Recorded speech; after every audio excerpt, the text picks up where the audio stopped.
Hey, everybody, welcome back. I'm Emily Moyer, and this is Strange Mosaic. And Chance Garton from Innerverse, Vibrant, Weaving Spiders, and other random offerings is here with me today. And what I thought I was going to do when I woke up this morning for the show is completely different than what I think we're going to do now, based on, like, I went and listened to an interesting interview you did just before, at the very end of 2019, right? And it was a really good interview. I was disappointed to see how many views it had, because not very many, and it was deserving of a lot more than that. So I'm kind of basing what I want to do off of that, which I listened to this morning. I'm super excited. Chance Garton, welcome to Strange Mosaic. How are you?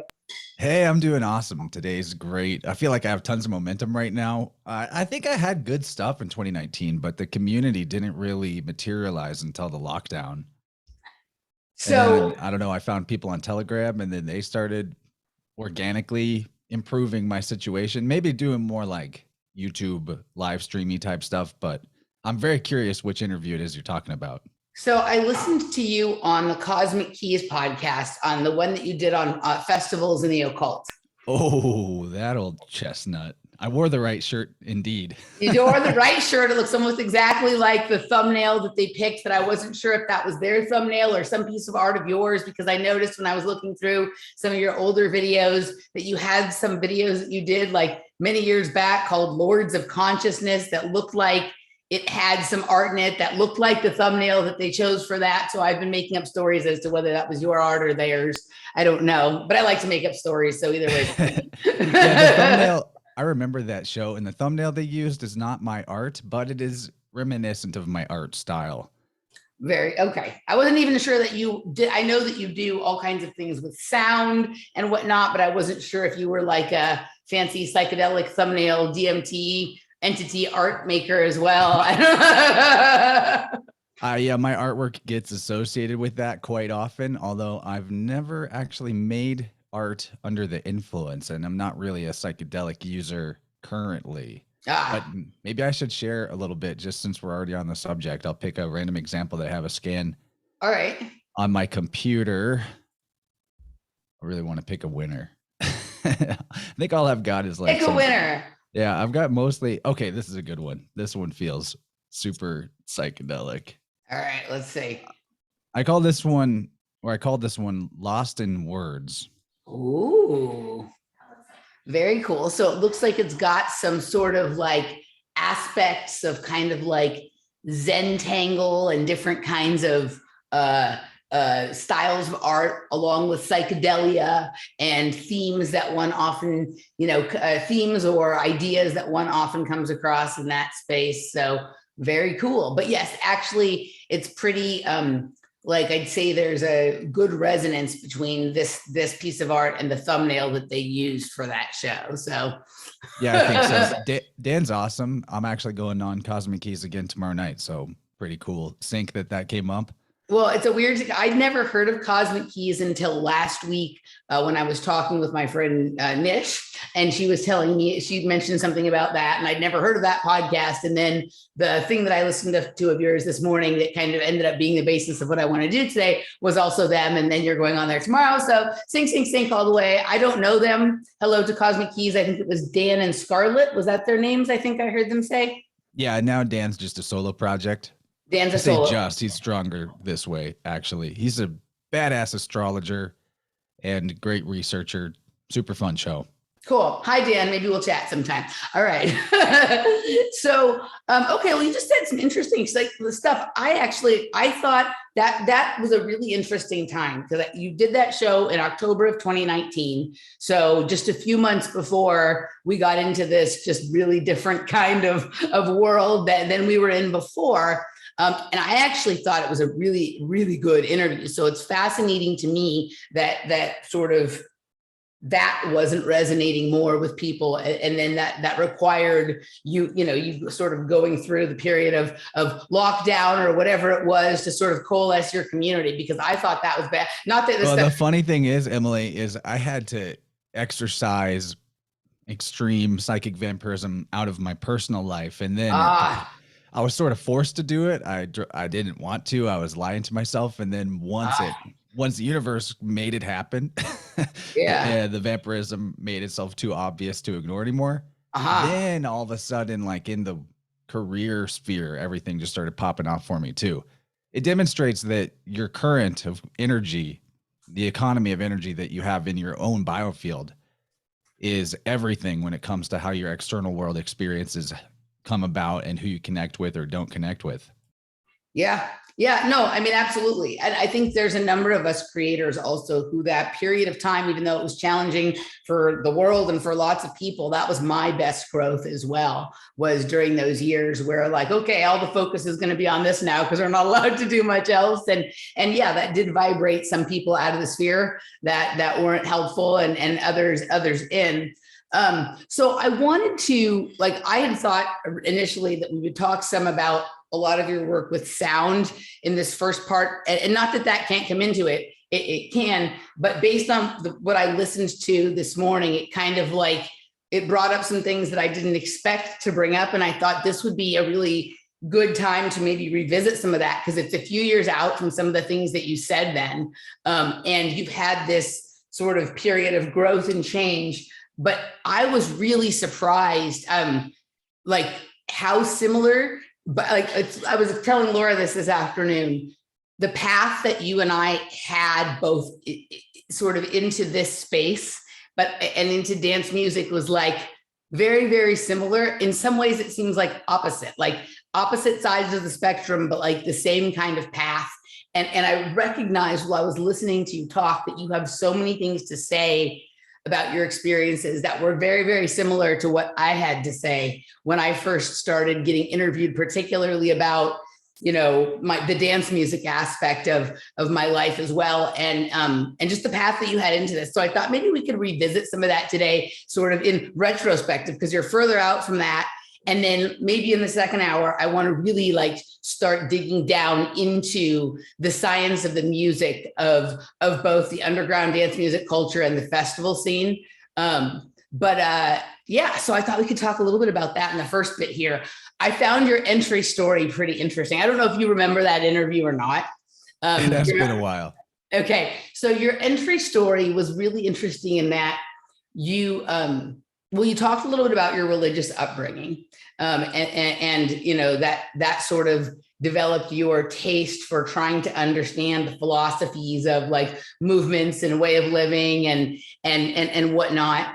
And then you also talked about you had some courses at college, like you kind of screwed up college and weren't really doing it right. You just got stuck with 2 classes that ended up being inspirational for you as to what you would do sort of next and what you took from them.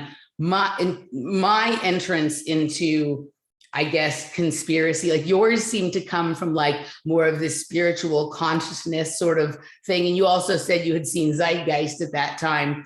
But I got introduced to the sort of conspiracy realm from college as well, right? Which is kind of shocking to people based on like the other things we know about college. But when you were describing this experience that you'd had with this sort of meditation, like sort of meditative writing course, and this other professor you'd had that sort of like your inspiration for like what life means and what the things you're doing, it really reminded me in the same but different way of this experience that I had in college that sent me off in a different direction. So does that still sort of resonate for you as sort of how you ended up in this space, or do you see it all differently now? No, that totally resonates. The real value of the 2 classes you're talking about. So I was just sort of bumbling my way through college. I didn't care about it. I was there because mom and dad sent me, and I wanted to at least like complete the degree and not waste their money. Mm-hmm. I wound up getting kicked out of journalism school for a low GPA, which is great because who knows where I would have wound up if I went through the journalism school at University of Missouri. They're like placing people in CNN and MSNBC. They're a huge farm for the puppets on the screen of cable news. So I got kicked out for bad grades, and I switched to a creative writing major, which was amazing. I mean, I've always loved reading and communicating in language to a degree, and I have a very analytical mind.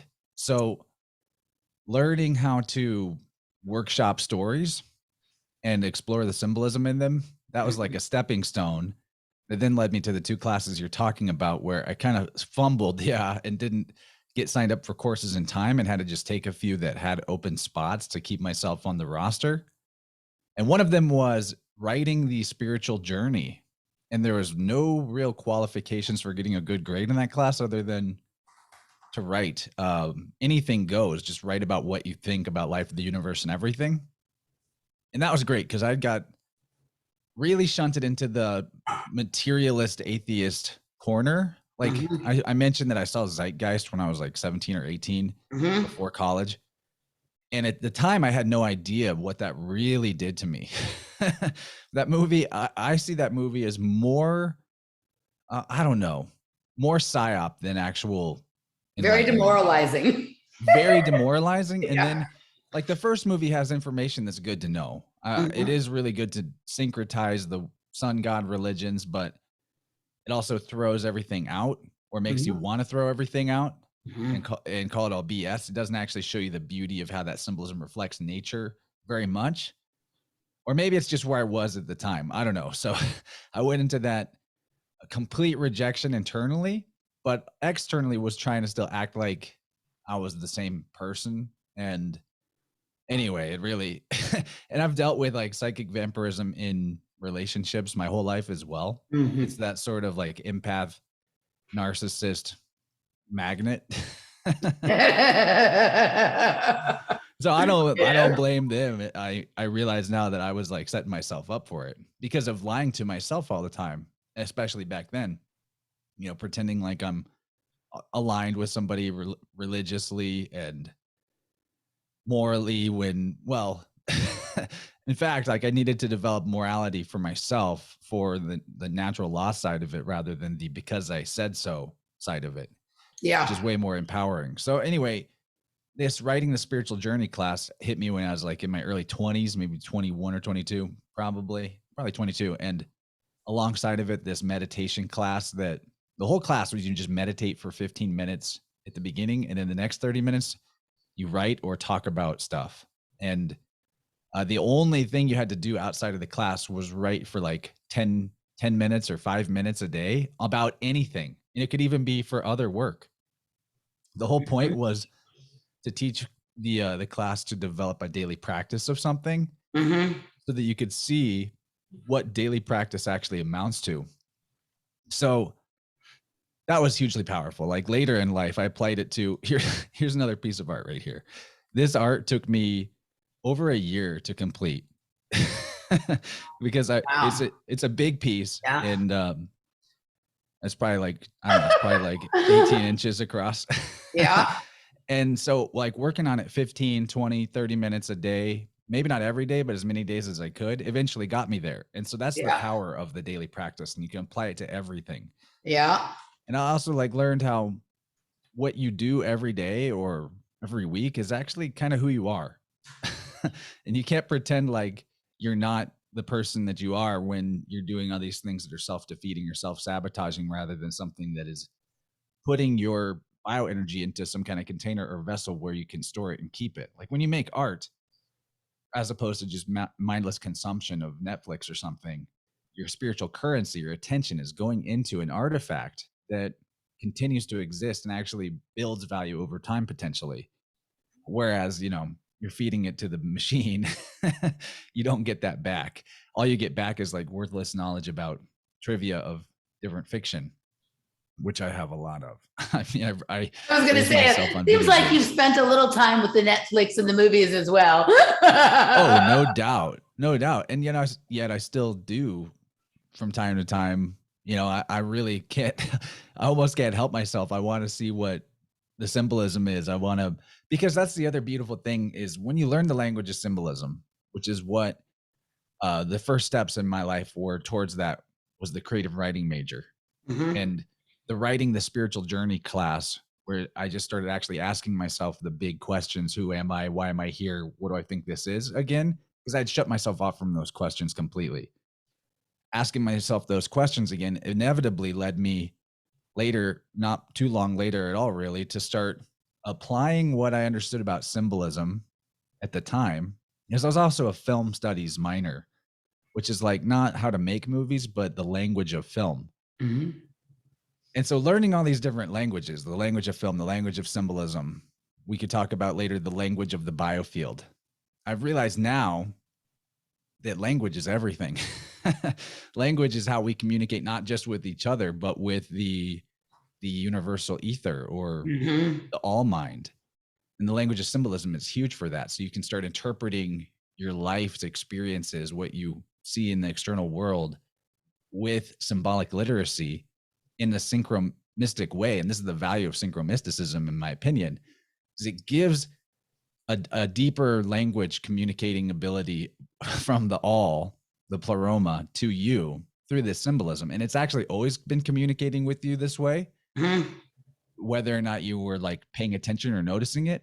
But when you start noticing it, you can start communicating back.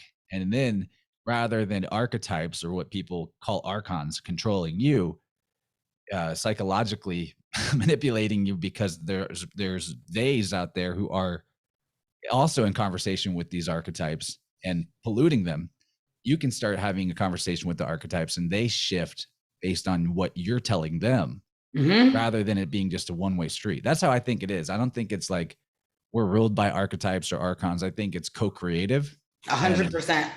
So your conversation with them is massively important. And if you're not conversing, if you're just getting the program updates and you're not also like giving the UI user feedback, then, it's the same old idea. Like if you don't control yourself, somebody else controls you. Yeah. So you said a couple of interesting things there. So I'm going to try and I don't have my note. I'm going to try and go in order. I want to go back and talk a little bit about the Zeitgeist movie and your courses and draw some comparisons there. And then I wanted to thank you. And then I wanted to about language, and then about archons or archetypes, because I haven't heard anybody say it that way, that I thought that was kind of interesting. So it's interesting that you had a documentary and then some classes at about the same time that really sort of shifted your trajectory, right? Or were they about the same time? Or I think maybe the Zeitgeist came a little before the courses. No, the Zeitgeist came before, and the Zeitgeist was really demoralizing, as you said. And later iterations of that whole Zeitgeist movement became like full-blown communism. Right. Okay. So you're a little. But I will say that one thing that stuck with me from that movie was the information about the economic system. Right. And I kind of just like banked that. I was like, oh, okay, so everything's fucked. And I became pretty nihilistic and just wanted to veg out and do the bare minimum in life and just be as distracted as possible and not think about how everything was fucked as I believed it after seeing that movie. But when I got to my capstone class as an English major, you get the offer to create some kind of media project about any subject that you want. And I ended up making my first attempt at it, sort of like one of those old school YouTube documentaries that's like clips with voiceover. And I made one about the monetary system and fiat money because I had remembered that was a thing. And then the Occupy movement was starting to pop off. And I was like, wait. Why is this happening? Why are people mad at the Fed? Oh, yeah, that movie Zeitgeist. And I started looking deeper into it. And even back then, I barely scratched the surface. But that was my entry into sort of conspiratorial thinking, was realizing that the money that what we call money is actually debt, to put it simply. And then like recently, there's always more to unlock about that. But recently, I've been really interested in alchenomics based on a book by Tracy Twyman called Money Grows on the Trees of Knowledge, or the Tree of Knowledge. Yeah, that concept is really, really brilliant. And maybe we could talk about that a little bit more too. But that was, anyway, like 17-ish was when I saw Zeitgeist. And then there was a good chunk of time of just sort of listing through life on the lazy river until my earlier 20s, when got more independent, cut out the vampiric relationship I was in, got healthier. Because, dude, it's crazy how much the vampiric relationship wrecks your health of your body. Like you do it to yourself too, because like the more that you allow external parasites, the more parasitic you are to yourself. You're feeding off of yourself. And like in college, I gained 100 pounds between the ages of 18 and 20. Okay, Yeah. I heard you talking about being overweight when you were in this interview, but like I was thinking, okay, maybe 20, 30 pounds, 100 pounds, dude. Yeah. Maybe that's an exaggeration. It's hard to know because like at the biggest, I was afraid to weigh. Mm-hmm. But I lost the weight again nearly as quick, about the same time that I learned to meditate and started using cannabis. Those two things combined seem to really help. So Interesting. it fell back off. Interesting. Okay. So the Zeitgeist movie. So I'm going to say something about that. And then I want to like tell you a few things about like my entrance. And I think you might find some of them kind of curiously interesting. But before we get started, you're a Pisces, right? Are you a Pisces? If you were like, I don't personally go with sidereal, but if you went Right. sidereal, I would Yes. be. Yeah. Okay. So yeah. I understand. There's various, and now we're into like the astrology of fertilization dates and all of this other kind of stuff. So My birthday, though, I got the Skull and Boner 322 yes. birthday. Yeah. Right on the Yeah. cusp. Okay. So I think that some of the resonance and sort of like the same different comes from your being a Pisces and my being moon in Pisces, right? And moon is sort of the home, right? And so there's sort of some similarities in terms of things that maybe we're attracted to, but also the way things we experience, sort of the way the effect plays out in terms of like then how we show up in the world, right? My Mercury and Venus are in Pisces, so I love to communicate the Pisces stuff. Uh-huh. Yeah. Okay. Very interesting. All right. So the Zeitgeist movie, I saw that too. I think I wasn't like, while there that stuff about the sun cults and, the solar theology and the economics and stuff like that, there were interesting pieces in that. But I think by the time that I saw that movie, I had already sort of like sniffed the socialism flavor a lot from a lot of other things. And I was able to detect it, in that, in a way that like maybe put me onto it or less susceptible to some of the programming of that documentary. But yeah, it's amazing how many people I talked to that was one of their entree sort of documentaries into the whole thing. For me, the entree document, I was really into documentaries, but I was kind of coming from the left a lot more, right? Like I was coming from the left. I did not come from a religious family. And then in a very short period of time, I took a class at college. I had gone back to school. I'm a little bit older than you, but I had gone back to school probably around the same time. This is like 2005, 2006. I don't know when you were in college, but I took this class called the Sociology of Drug Use. And there was two things that came up during the course of that class, right? That like it was kind of taught in sections and segments. By the way, like she taught the class that semester. It was like a trial run of a course. It was the best class I ever took in college. And I would not be here doing this with you now if it weren't for this course. And of course, they ended the course after that semester and never, it doesn't exist anymore. I think she was actually fired by the university. But there was a segment that was on Gary Webb and the Dark Alliance and the Iran-Contra and the crack cocaine into South Central and into the United States. And then there was also a section on MK Ultra, right? And those two things, there was I still have the book from the course because it was a book she had put together of like documents and stuff like that. It wasn't a regular textbook. And those two things, that was the first time that I was sort of introduced. I didn't have a cute saying or term for it then, but the idea of problem reaction solution with the Iran-Contra and the crack cocaine scenario, and then all of this sort of conspiratorial lying around Gary Webb and Freeway Ricky Ross and all of this kind of stuff. So I was sort of introduced to this idea that, the government creates problems so that then they can solve them with things that they wanted to do. And before the problem ever even started, I was introduced to that. And then there was this section on MK Ultra. And the only part of MK Ultra that was really discussed in the course was the very front-facing parts that we all hear about when you listen to people who create MK Ultra propaganda, so that they can like go be interviewed about it on Joe Rogan, and then they can say they've covered it, but it really just scratches the surface. So like the giving acid to the Johns in the Hooker House, right? And then like, interrogation and the, church committee kind of stuff, right? That was all that was really covered there. But instinctively, like when I heard that term MK Ultra, like it resonated for me as something that felt familiar, even though I wouldn't have known how. And I also instinctively knew that the part that was being discussed was like not the real thing. Like, not that that was fake, that was part of it. That was a very surface part of it, but that there was much more. And that was kind of those two things were my entree into sort of digging into things. And then that was in the fall of 2005. And then that fall, my brother also my stepbrother died unexpectedly in like a not nice way per se. And I sort of started on a spiral of my own, right? That I went into, I was using drugs at that time, but it got very heavy.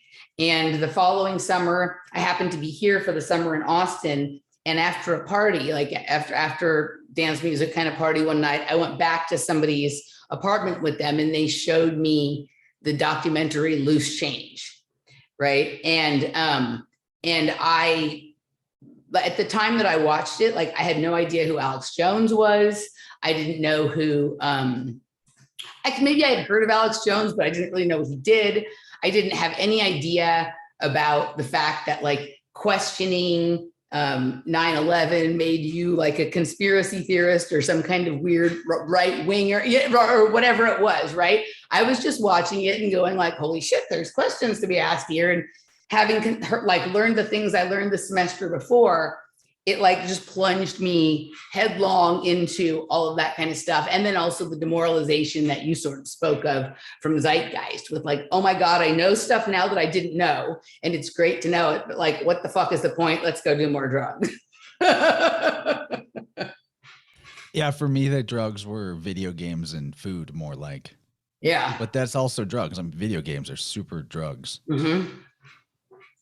And I mean, to be completely honest, at that time in my life too, pornography was a huge drug. Yeah. I was of the age where as I was coming into sexual maturity was when the internet was starting to get fast, and it's really wrecked a lot of people, I think. That's a very hardcore drug.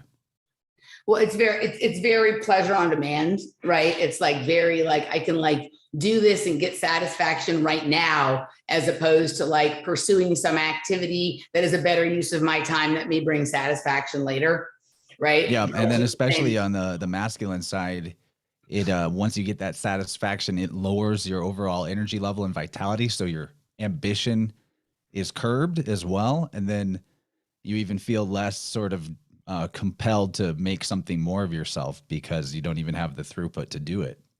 Yeah. The other thing I noticed with things like that is also like the ease with which it can sort of come, then it becomes like something that one does repetitively. Whereas when you have to work hard to achieve some sort of satisfaction, you're tired and kind of like want to sort of relish it or think about it or enjoy it or reflect on it for a while before you again undertake an endeavor that will be something that leads towards a tremendous amount of pleasure, right? So this idea that like just do it over and over again, push the button, it's video games, food, drugs, they're all the same way, right? They're all that sort of like immediate pleasure at the expense of like the more deep and meaningful pleasure of like working for something or pursuing something for a longer period of time. And then, having the culmination of that be some sort of pleasure. I mean, there's pleasure all along, but yeah, that's interesting. You're not the first person who's brought that up on this show, about that being sort of a challenge for them to overcome at a certain point in their life. And that sort of having something to do with the kind of work that they do now and the way that they do it. Yeah, absolutely. And as a dichotomy to going back to the art thing, what a big stepping stone and change in my life was after I got out of college. That was actually the low point of my life. Was I graduated but hadn't moved yet and wasn't doing anything. I was working in like a sandwich shop or a pizza place, and I think I was working at both places. I got fired from the sandwich shop eventually, and I didn't know, like I had the degree and I was like, now what? There was nothing, I hadn't done anything to network myself or to pursue any kind of like post-college career. I had no idea what I wanted to do. And that aimlessness was an anguish that I needed to go through. Mm-hmm. And it actually was what led me into consciousness altering experiments. So like when I got into using psychedelics, it was really way more on the cognitive exploration side than like pleasure seeking behavior. And always like I had the mindset from the beginning that this was a spiritual endeavor, not just something to do for fun. So there were some things you would probably have to categorize as recreational use for me back then. But I remember like I was in this phase where I had graduated and I hadn't moved on yet. I ended up moving back to where my parents live, and I started working for them. And that was actually like, even though it felt like a defeat at the time, it was a great move because it was a stability thing that allowed me to, in my off time, build something else, which is what I ended up doing. But I had this first ever, my first ever psychedelic trip, if you don't count cannabis, was psilocybin. And there were so many weird things that happened. I kind of want to talk about it a little bit. So do it. Let's do it. when at the point when like, and I did it stupid. I really did. I hadn't really eaten, and I drank a little bit of alcohol first, and then I slammed a bunch of coffee late at night, and I was low on sleep. So I had all these factors that were just going to make this very weird. And at the point where the psilocybin, which I'd never experienced before, started to like peak, I actually fainted on my feet, and I fell. It was so weird. I fell and I landed chin first on the ground. And it wasn't like I didn't get like badly hurt or anything, but when I sort of came to and my friend was standing over me like, "Are you all right? Are you all right?" And I realized that I had hurt my chin. It took me back in time to when I was 4 years old. And it was the first time I was allowed to take a shower without supervision. And I was a 4-year-old kid jumping up and down. I slipped in the shower and I fell and landed on my chin, and I busted it open, and I got this scar that is still there. And where I fell on the psilocybin, the wound that I got was the exact same spot. It like busted open the scar. And in that moment that I remember being 4 and getting the original chin scar, it also reminded me of sexual abuse I had whenever I was 4 years old that I had totally blocked out and forgotten about. Yeah. So that happened and ended up being like very cathartic, although troubling in the moment. But, you know, it's way better to remember that something happened and not. There was a little bit there, though. I was like, am I making this up? Did that really happen? Because it's so long ago. It was a one-time incident. So, you know, maybe more easy to question yourself. But after that, I went and laid down. Well, I saw the other people at the party, and they were like standing over me talking, and I swear that they had just become monkeys. Like I lost all language ability temporarily, and they were talking, and it was like ooh ooh ah ah is all I could comprehend. And I went to bed, and I didn't really sleep because I was tripping hard, and I had this vision, this shamanic journey type vision, where all these different goddesses that were like entities that were rulers of or connected to different psychedelic substances came to me one at a time on this flight through the astral plane. And they came to me in order, and they're like, all right, you're going to meet a bunch of us. And the order that you meet us is the order that you're actually going to try these substances in your near future. And I was like, what? Because a lot of them I would never at the time thought I would try or didn't know what they were. And it's hard. I don't remember a whole lot about the visionary experience other than that and kind of what they looked like, but it ended up being true that I did experiment with the psychedelics in the order in which that vision came to me. It was very bizarre. Do you remember what the entities of the different psychedelics looked like, or what they were like? Like how did you identify them as separate from the other one? Like what were their qualities of difference? They all looked pretty similar. They were sort of like, there were like fairy queen fantasy looking female entities. They looked very similar other than they were wearing different color. Okay. So color outfit. Okay. And then they told me what substance they were connected to, each of them individually. And I like wrote it down and then later realized that was actually correct. That was the order I encountered them in: cannabis, then psilocybin, then MDMA, then LSD, and then DMT. That was the whole segment. Okay. Okay, so that is really interesting. I want to pluck at the couple things here for a bit, and then I want to just remember to go back to the thing about the language, the archetypes and archons from before as well, but I want to pick at this a little bit. So first of all, I want to ask you a couple questions about the chin thing, because I don't know if you can see, but I have a scar on my chin too. What? And right. And I have when you were talking, I was like, holy shit, he's going to tell me almost the exact same story. And sort of you did, but I've not had a psychedelic chin experience. I have had a psychedelic, like I did cut my head open here at a party once. And that was kind of an interesting, that had some further ramifications as well. But was there any connection between the shower incident and the sexual abuse? No, other than the age I was. It was other than both at 4. Yeah, okay. and that they were both traumatic experiences. Like, I was bleeding pretty bad when I got the chin busted. I don't know how close to each other they were in time, other than within a year of each other. Do you remember anything else about being 4 other than those 2 things? Yeah, I remember some. Okay. I remember some normal, like, good things about being 4 for sure. Okay. I just was curious.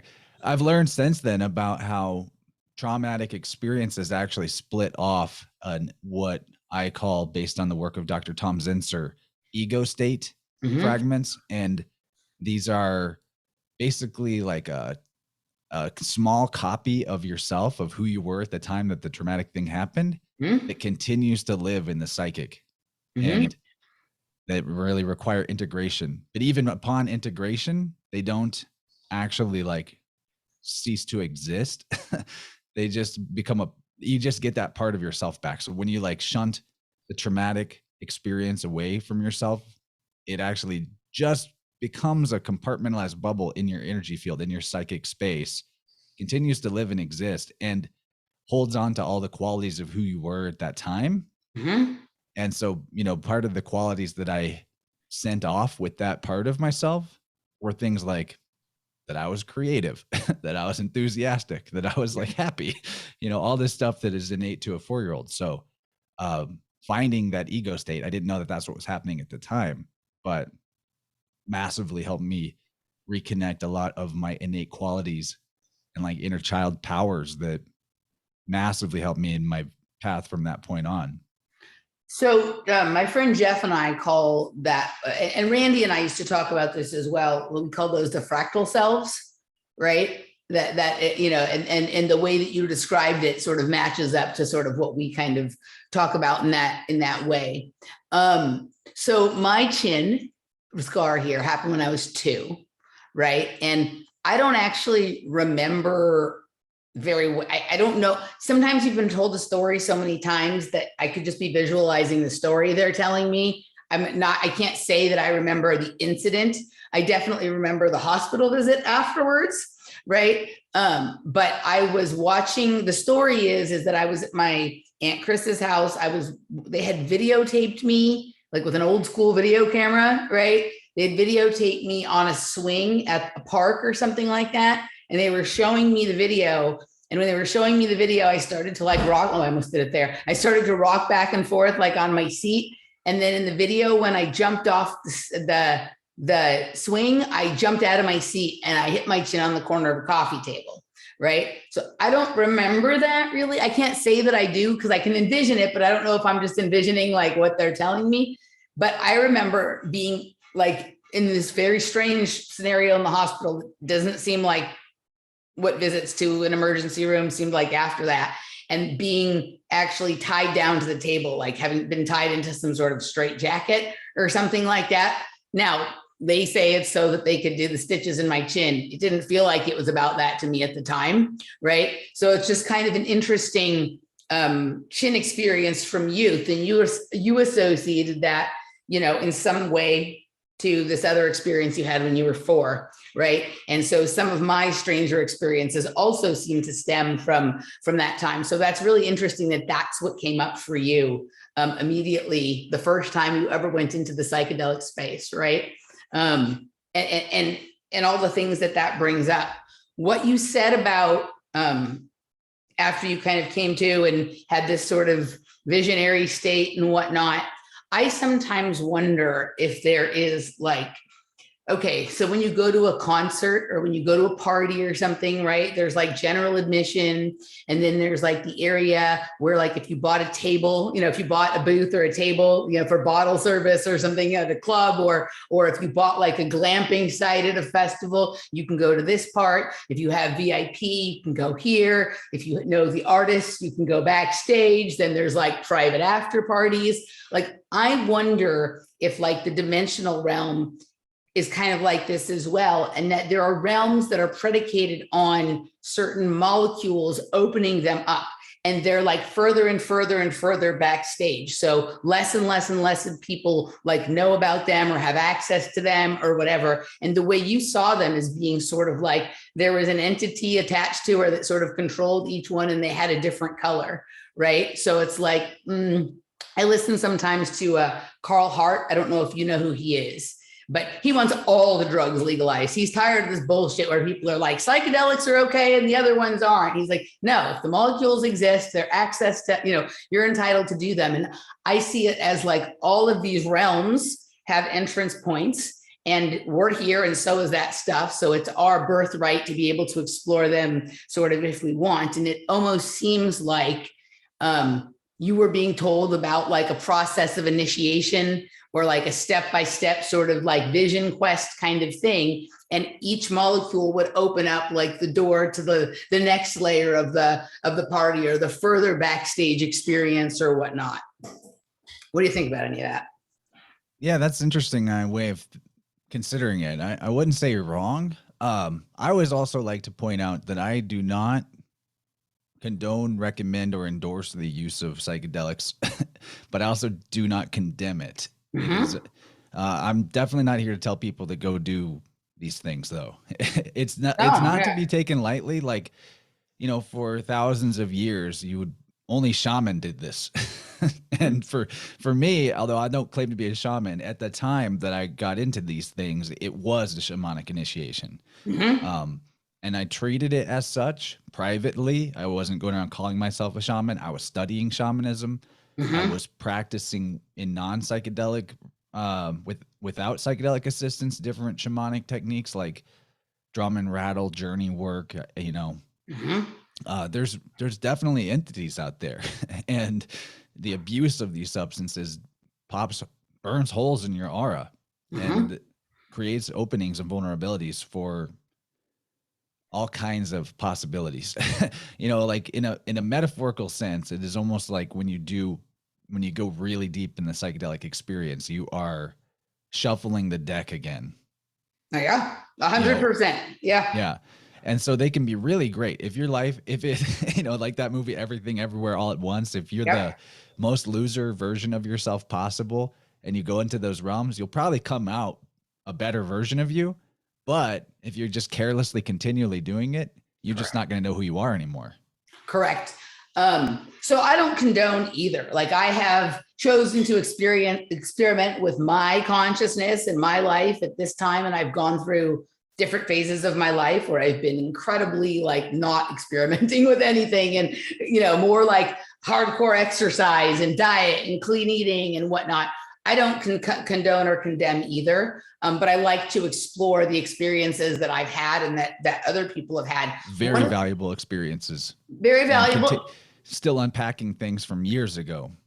And the other thing is, like, with each experience, just like everything pretty much in life, like, you lose something and you gain something, right? Like, you don't come out of it the same that you went into it with, almost, and I think a lot of people get into a place where they think they're only getting things from these experiences, right? And that's not true. There's a trade-off for everything. There's a trade-off for knowledge. There's a trade-off for, just whatever it is, right? Like, I think the key is to pay in advance. Be like, what I'm sacrificing is this part of myself I need to let go of, rather than trying to hold on to all of your bullshit. Right. Because then you'll end up potentially paying with something that you didn't want to lose. Absolutely. Like, right. And I think knowing yourself, like, a lot of people come to me because I talk about psychedelic experiences, and they'll be like all excited, or they like want to do it with me, or they want to go out and try it because they've heard what I talk about. And sometimes I don't tell anyone to do something or not to do something, but sometimes I'm like, oh, I don't know about that person doing, you know what I mean? Doing that and whatnot. And to be quite honest, like there have been times in my life where I shouldn't have been doing it, and I paid a high and heavy price, right? And what's interesting is sometimes the drugs themselves, or the mushrooms or whatever you're doing, they will teach you the lesson. And they will, like, in my case, it was very direct. Like the mushrooms told me, like, you're doing something that is not good, and don't you come back here again until you stop that shit, right? Like I had always had, you know, very enlightening, expansive trips, and I learned a lot of stuff, but I was still going back into my day-to-day life, doing meth, fucking up, whatnot, and not using any of the knowledge that I had gained in any kind of meaningful way, right? I was just collecting knowledge and hoarding knowledge and like sitting there and like, you know, just being stupid. And I had this one trip that is the only trip that I would ever say, I don't believe there's such thing as a bad trip. I think you always get exactly the trip that you need.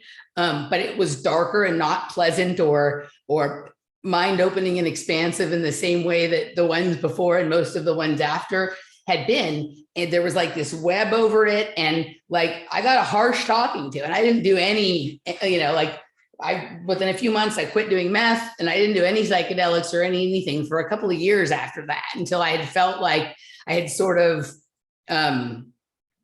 become whole again, and sort of atoned for the wastefulness that I had displayed with, you know, the knowledge that had been shared with me, right? I love that you equate wholeness with atonement, because atonement is at one mint, which is one mind. Yeah, right. Like I felt like I knew when the day came that I like again was sort of like ready or prepared to go into that space again, just like I knew the difference when I was younger between when I was ready for a gymnastics meet and when I wasn't ready for a gymnastics meet, and how different that experience would be. Like I knew exactly when the time came where it was like, yes, I can go there again.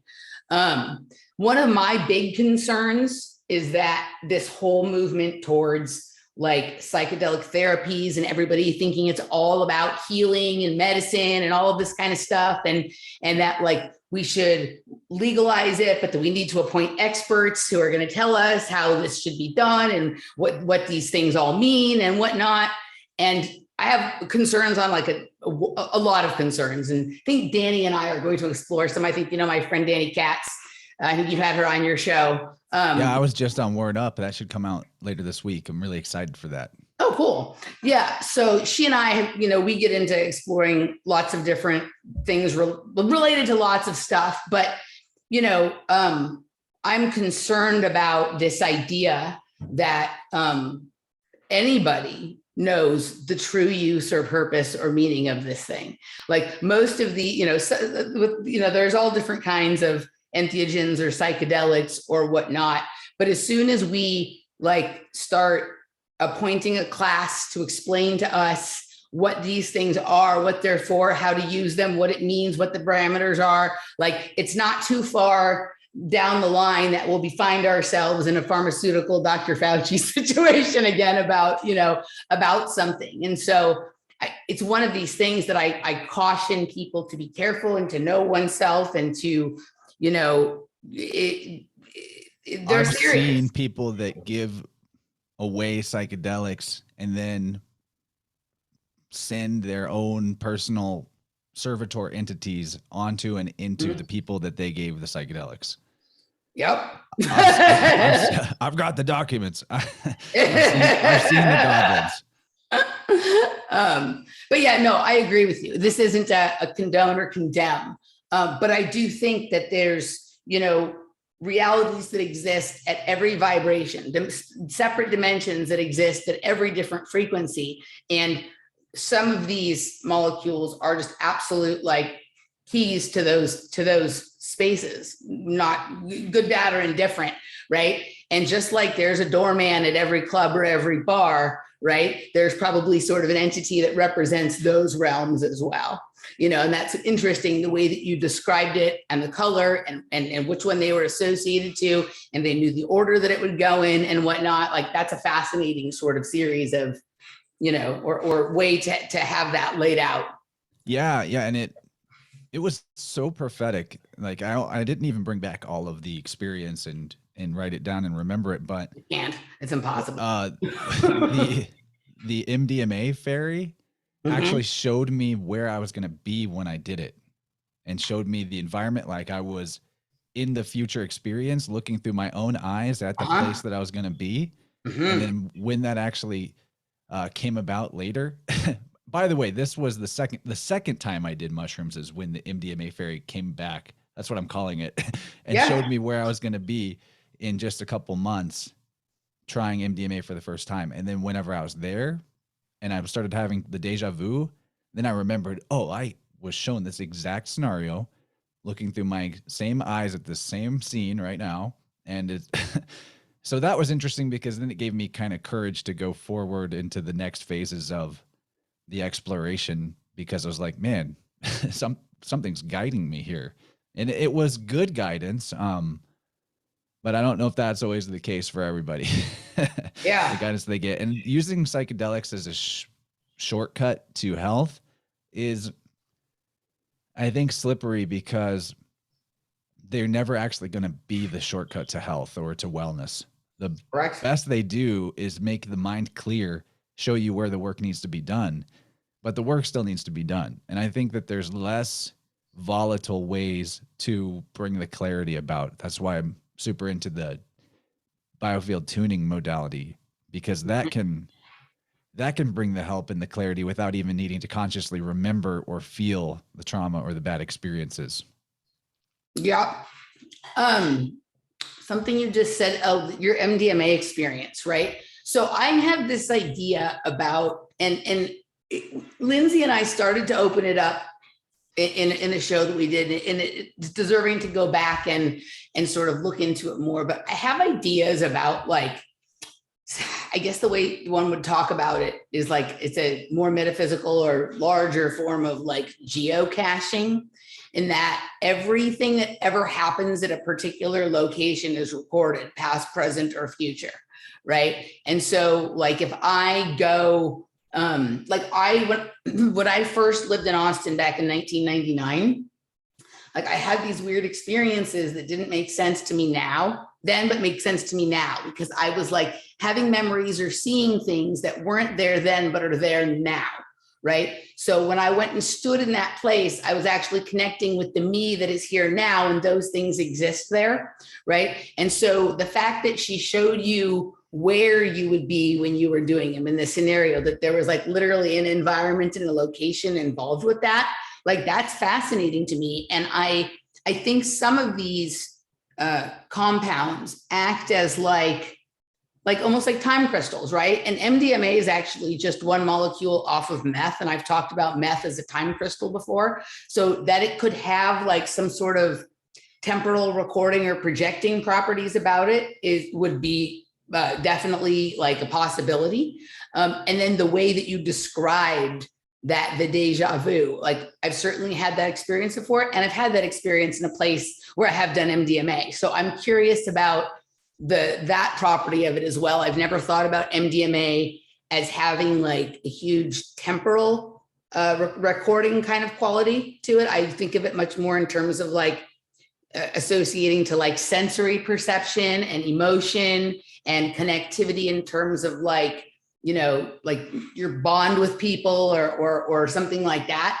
But I'm going to have to look at it from this other angle now, based on what you said and the way that it connects to some ideas that I've thought about that. What do you think about that, though? The locations geocache, right? And that anything that's ever going to happen, ever has happened, ever going to happen in a location is always there. And it's just how you sort of like what vibration you're in. And that can come from like the state of your body based on what you've eating or exercise or dancing or whatever else is going on, that you can sort of tap into that space that way. So I don't look at it as the space itself that does the recording, but the ether, what we call ether, you could also call it spirit. It's the New Age Akashic record. I guess that's an older term than the New Age. But in my opinion, for there to be a congruent consensus reality that frame by frame continues forward in a linear experience with consistency, there has to be some mechanism that has recorded the information of everything that came before and what's coming next, at least the what came before. So I consider that to be the medium of the ether. So like we have plenty of evidence that ether exists, and all the attempts to debunk it are fallacies, fallacious. So the simplest way to talk about ether would be if there is a medium, for lack of a better word, that everything energetic and physical is a manifestation out of. The different perturbations or vibrations of this ether create different forms of energy and matter. Then by the nature of it being this pleromic dimension, it has to exist beyond or before the concept of separation, location, distance, time. It can't, none of those properties can be attributed to it. It's the basically like in the Jungian sense, from like how he puts it in the short work 7 Sermons to the Dead, the pleroma is everything and its opposite put together. Okay. But when you put everything and its opposite together and everything thus cancels itself out, giving you the whole concept of how the isness of reality comes from the void. How does the isness come out of the void? It's because the opposite of power or effectiveness is ineffectiveness, and ineffectiveness cannot cancel out effectiveness. So even in this pleromic void, there is a pure potentiated power, energy that cannot be negated. It's the 0 point. This is the 0 point field. Right. And because this 0 point field exists before, if it's going to be something that is the all and the medium that everything is connected by, then it cannot have any possibility of being separated. You can't like cut the ether in half and then here's a segment of ether there and there's a segment of ether there. And because all matter and energy is an expression of this ether, and this ether is intrinsically one, that means that the ether in your body field that makes up your body and is your body is a vessel that holds it, is the whole universe. The entire universal ether is contained is just a word for description. It's not contained, but is an expression of the all. So the ether that makes up you is not separate from the all, and thus the all-knowing. And that's why upgrading our language and coming up with languages beyond just communicating quantitatively with each other as we do with things like English is so powerful. Like the Biofield anatomy system that I work with, the tuning forks, allows me to, it's a language that gives my body the ability to communicate to me through that language information that it intrinsically knows because it is an expression of it connected with the all. And so it's my opinion that all that is separating or all that's stopping us from actually being able to access the all-knowing state is that we don't have the language to communicate with the part of us that already knows, which is our physical body. Physical and spiritual are not separate in this conceptualization. There isn't a spirit world over there and a physical world here. This is the spirit world. Psychedelics showed me that quite clearly. I just needed to open the aperture wider to see. And I think that's what's going on when you're talking about like the temporal aspect of things like MDMA or meth, which I'm pretty sure I've accidentally done being told it was MDMA. Another thing to watch out for with the underground psychedelic acquisition is things being passed off as things they aren't. And it's even worse now with shit like fentanyl that flies around. Jesus, yeah, I'm so glad that I'm not into drugs anymore. I'm so glad that I don't do drugs anymore. Same here. Yeah. My life is trippy enough. I'm good. Yeah. So spontaneous experience is enough. So anyway, like, you know, your eyes dilate wider open. Your aperture to truth is wider. And so the temporal information is also a bigger scope or spectrum coming into you at that point as well. You're getting more of the all. It's just a matter of, can you interpret it? Are you sensitive enough to your body and have a language and a way to communicate with your body well enough that you can know what it means?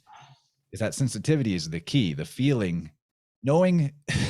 And I think this is part of the shamanic experience too, is like being able to feel a feeling in your body and recognize what energetic flow or blockage in the external world that feeling is correlated to, and then do the appropriate shifting in your inner energetics to unblock the flow inside, and then watch how the external situation changes and shifts without you doing anything in the external world physically.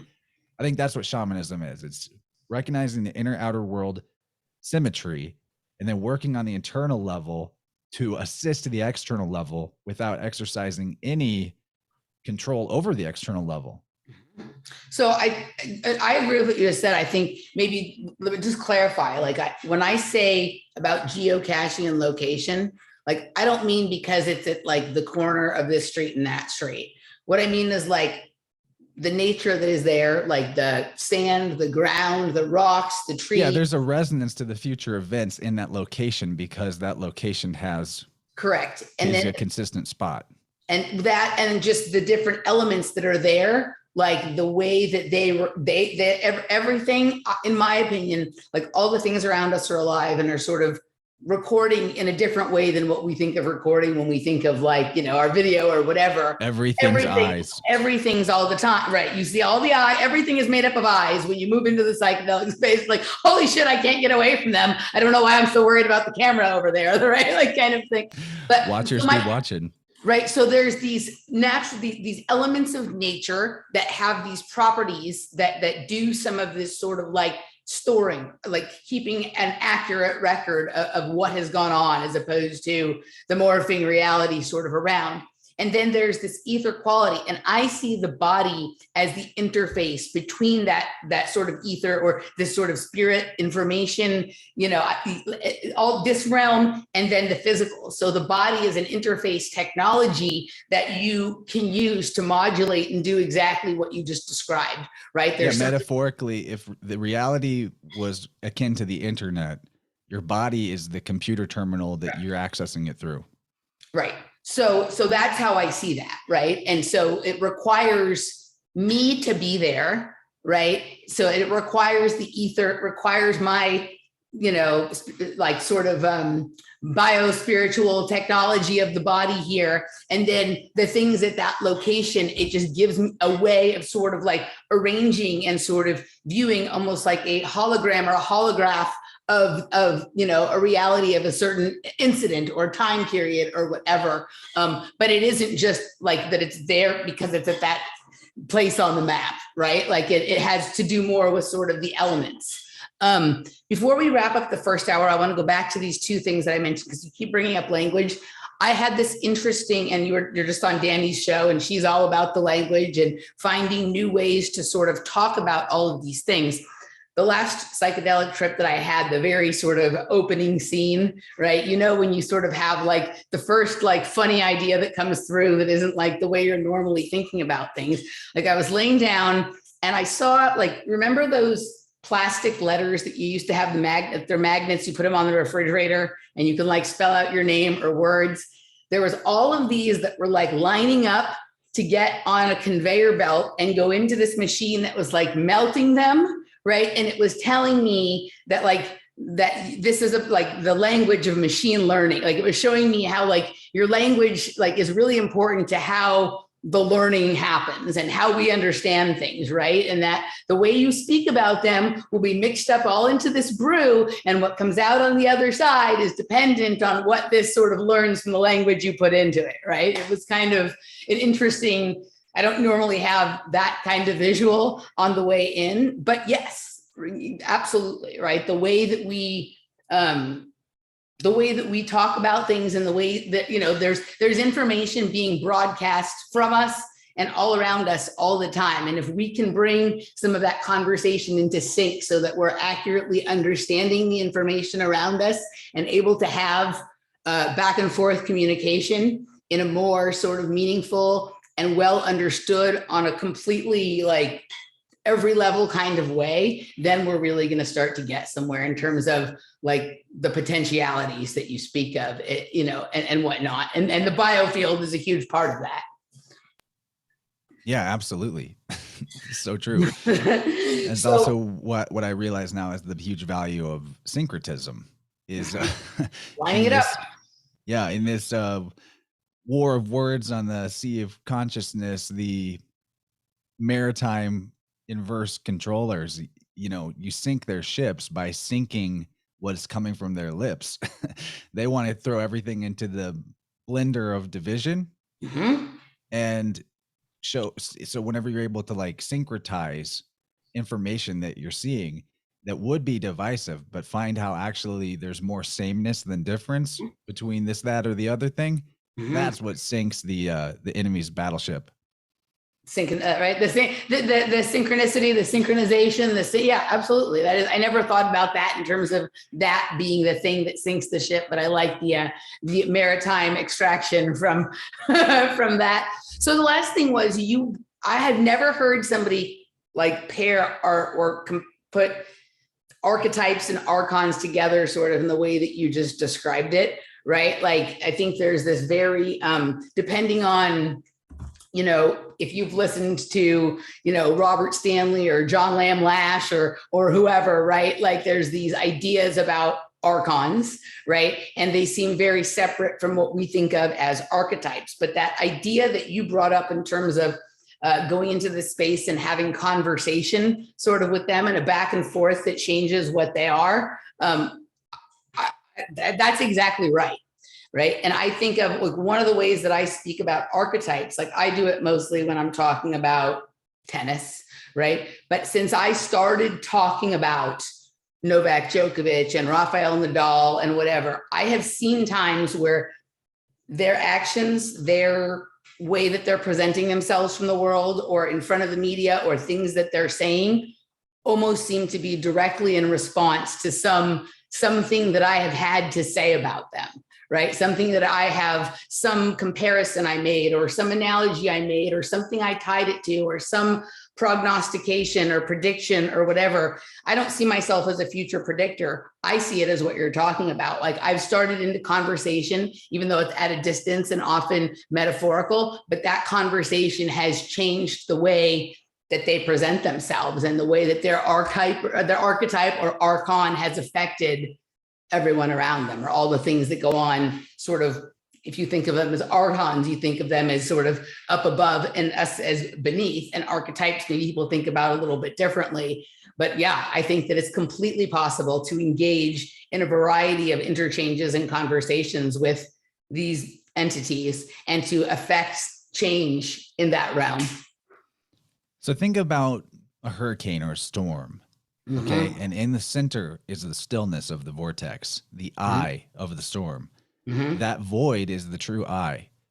Mm-hmm. And everything on the periphery of this spiraling energy is further, this is all opinion, by the way, is further multiplicity, plurality. Mm-hmm. Further out from this void is more movement, more density, more illusion of separation, mm-hmm. more novelty, and more complexity. And so the thing about, like, to me, what is, when everyone's like, we're all one, everything's one, the aspect of the universal reality that is one is life force energy, the actual life force energy itself. And then what we experience in this construct, you could say, is the dynamics of energy flow, the actual. And so that's why we live in such an abstract realm of mentalism and thought, despite having this physicality to us that is actually the expression of that life force energy that's one. Like, are animals separate from their environment? What is it that makes us think the fish is not the stream that it's in? It's a mental concept. It's a mental differentiation. So the further out you go, the more plurality there is. The further in you go, the less separation there is. So when I talk about archetypes, my personal opinion is that the closest ring around that has movement around the void, the eye of the storm, mm-hmm. the pupil of mm-hmm. the eye, mm-hmm. the central channel of energy of the biofield, the torus, the hole of the donut. You get it? The hole in the middle of the donut is where everything is whole. There's no, and that's the void aspect. Yep. It's the pleroma aspect. So to me, the idea of the archons or archetypes, these are layers of the vortex that are closer to the eye, closer to the whole, and thus there are fewer of them. Yep. The further in you go. Yep. But so you could also consider it like, you know, this conversation you can have with these archetypes or these beings or this pantheon or these gods. They are the empowering position to take is to recognize that it's you. Yep. And it's you, and it's not you paradoxically. It's not the ego you. It's not the far out on the arm of the hurricane storm, separate version of you. Right there. But that part of you that is this ego, that is this identity, has agency to steer the storm, to steer the ship. And not to control the whole thing. But I do think that the whole journey towards the center, to the wholeness of the whole of the donut, requires you have to go past these guardians of the threshold and figure out whether or not they rule you and you're scared of them and you're still separate, or that they're part of you and that they actually are as curious about you and want your input, and want your input as much as you're looking to figure out everything from their perspective. 100%. 100. It's your opinion, but yes. I like that you called them what did you call them? The guardians of the threshold. Guardians of the threshold. I've always referred to them like there's two kinds. There's I like your term guardians of the threshold. There's also someone that I call boundary guards, and I think they're slightly different, but that one's on one side of the threshold and one is sort of atop or on the other side of the threshold, right? But I know that entity and that energy that you're talking about, right? And that sort of back and forth, that communication, that a little bit of like pull and push and whatever with that is fascinating. Yeah, like I put everything in the lens of the I Ching. I'm a huge I Ching guy. And I realized how the I Ching is connected to Hermes or Mercury really innately from I think it's in the coffin text, Hermes Trismegistus, the Egyptian version of Hermes from Hermopolis, who is Thoth, Tahuti, later Anubis. He says, I am one that becomes two. I am two that becomes four. I am four that becomes eight. After that, I am one again. And in the I Ching, the trigrams, you familiar with the I Ching? I mean, I'm not like deeply familiar with it, but reasonably familiar with it. So the I Ching is composed of they're called hexagrams. There's 6 lines of either a straight or an unbroken line and a broken line. Mm-hmm. So to derive, I realized that they derive the trigrams in this exact same thing as Hermes, who is Lord 8, Hermopolis in Egypt being the place where he was Hermes was revered. I should say, having a very similar pronunciation in the Egyptian and Coptic version of the name Hermopolis as the Hebrew word for 8. Mm-hmm. And 8 is the analemma, 8 is the sun, 8 turned sideways is the infinity sign, but it's also eyes. Yeah. And in the I Ching, you start with the grand ultimate, which is just a long straight line. And then that line divides into 2 on the next level up. And one side of it is an unbroken line, which is pure yang. And then a broken line on the other side, pure yin. And then the next level up where the 2 becomes 4, you have strong yang, which would be a yang on top and a yin beneath. And then you have pure yang, or I'm sorry, strong yang is 2 yangs. Weak yang would be a yang with a yin under it.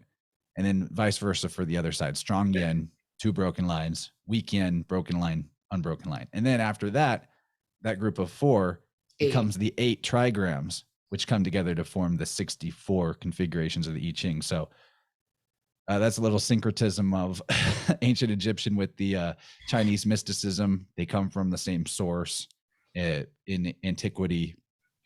And it's sort of a depiction of what we're talking about here too with the archetypes, the grand ultimate archetype, which is this unbroken line, a way of conceptualizing how the wholeness is an unbroken continuum with no beginning and no end.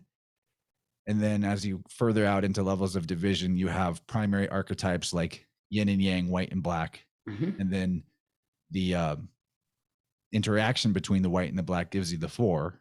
And then the further complexification of it gives you the 8 elements, which you could consider to be like colors in a way. Yeah. The more iterations, the more sort of variations and sub variations that occur within the sort of different fractalizations of what makes up the entirety of, I mean, it's interesting stuff. All right, let's do this. Let's tell everybody where they can find your work and all that jazz. And then we're going to move over into the supporters segment and talk a little bit more about maybe some intense experiences and this sort of science and sound of festivals and underground music culture and whatnot. Sounds really fun. Thanks for having me on, Emily. This is great. Look forward to having you back on my show soon too. So you can find me at innerversepodcast.com, probably the best place to go if you want to check out the video versions of my content, because I do video versions of all the podcasts, which they're also on podcast playing apps like iTunes and Spotify and all that. YouTube, Rockfin, Odyssey, BitChute. I'm on all that stuff. You can get the premium version of my content through Patreon and Rockfin, but I do a ton of free stuff. We analyze Marvel movies pretty regularly. I have my live show Vibrant, which Emily's going to do soon. Very community-based, like bringing together all the researchers weekly for the next level of the syncretism. And my main podcast, Innerverse, is an interview-based show every week. Amazing stuff. Highly recommend some of the newer episodes on there. And then people can work with me one-on-one for Biofield tuning, which is an incredible modality. Go check out my channels, the innerversepodcast.com/sound-healing, if you want to find some content about, how that all works. But if you want to get in touch, I will use this big tuning. He's got the big fork. I'll fork the shit out of you with this thing. Look That's at a this. big one, dude. It's unbelievable. Wow. My community crowdfunded this for me, and it's freaking amazing. Wow.